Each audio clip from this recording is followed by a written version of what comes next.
اگلا جو میرا پوری اب کانسنٹریشن ہوگی پاکستان میں، ایکسپورٹس کیسے بڑھانی ہے اور امپورٹ سبسٹیوشن کیسے کرنی ہے، کیونکہ جب تک ہم اپنے اس ملک میں زیادہ ڈالرز پاکستان میں نہیں آئیں گے بنسبت جو پاکستان سے باہر زیادہ ڈالرز جاتے ہیں، جس کو کہتے ہیں کرنٹ اکاؤنٹ، اگر یہ ڈیفیسٹ میں رہے گا ملک آگے نہیں بڑھ سکتا۔ اگر اس ملک نے آگے بڑھنا ہے، ویلتھ کریشن ہے، ملک نے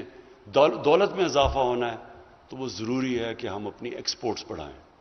اور ایکسپورٹس بڑھائیں اور پھر امپورٹ سبسٹیوشن کریں، کیونکہ ابھی میں یہ دیکھ بھی رہا تھا کہ کئی چیزیں، اب چھوٹی سی چیز ہے، ٹائلز کے اوپر گلیز کو امپورٹ کرنا پڑتا ہے۔ کیا وجہ ہے؟ کوئی راکٹ سائنس تو نہیں گلیز بنانا پاکستان میں۔ ایک ملک اگر نیوکلیر ویپنز بنا سکتا ہے